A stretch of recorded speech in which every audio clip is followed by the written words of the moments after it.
dulu. Apakah kalian pernah melihat hujan? Menurutmu bagaimana sih kok bisa terjadi hujan? Ada yang tahu?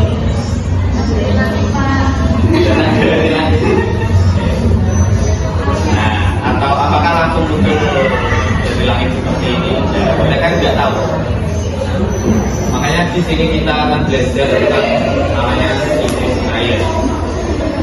Untuk mau tahu itu, mari kita belajar. Apa singkat siklus air itu? Siklus air yaitu perputaran air dari bumi ke langit kembali lagi ke bumi. Jadi air itu akan berputar terus tanpa henti. Siklusnya apa saja sih Mbak? Nah, yang pertama ada namanya evaporasi.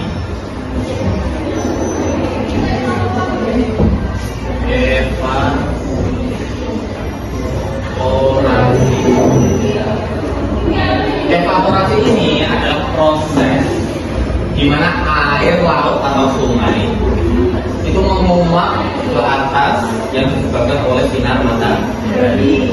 Selain air ini ada namanya transpirasi.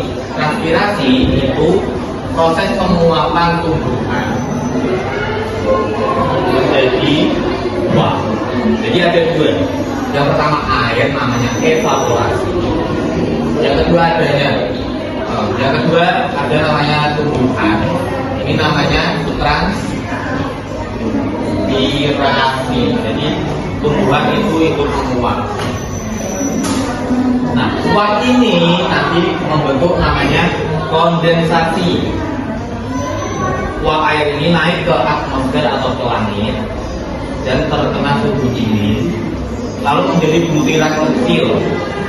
Nah, butiran ini membentuk namanya awan ini. Lalu habis jadi ini langsung ke sini. Di sini namanya presipitation.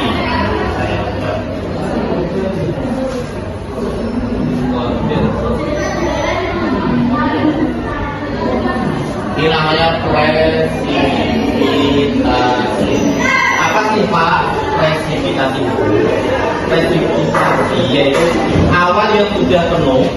Jadi ini lalu menjadi ini nanti akan menjadi awan bulan. Nah, awan bulan ini nanti akan menjadi butiran-butiran kecil yang dinamakan proses ini namanya presipitasi. Pak, air hujan itu nanti kemana? Kita ke sini. Namanya infiltrasi. Infiltrasi ini proses penyerapan air dari presipitasi menuju ke bawah ke bumi. Ada yang mengalir ke sungai, ada yang mengalir ke laut, atau ada yang meresap ke tanah. Ini namanya infiltrasi. Infiltrasi ini kan ada yang ke laut atau ke sungai. Nah, ini nanti kembali lagi. Jadi dia menguap lagi. Karena apa Pak? Karena sinar matahari. Jadi dia menguap karena panasnya sinar matahari. Nanti dia jadi uap, terus kembali lagi ke kondensasi. Contoh simpelnya kita memasak. Kalian kalau mau memasak air, kalau mau memasak air, mesti pancinya itu nanti berasap. Nah, itu namanya uap. Sama halnya ya. Ada pertanyaan atau ada yang kurang jelas?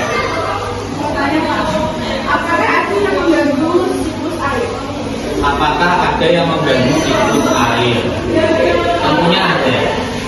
Contohnya apa Pak? Contohnya itu kayak penebangan hutan, penebangan liar. Kalau hutan gundul itu akan mengganggu proses transpirasi. Transpirasi kan proses penguapan dari tumbuhan. Kalau tumbuhannya tidak mungkin terjadi transpirasi. Terus yang kedua, contohnya kayak air limbah. Air limbah pabrik. Nah, air ini kan kotor.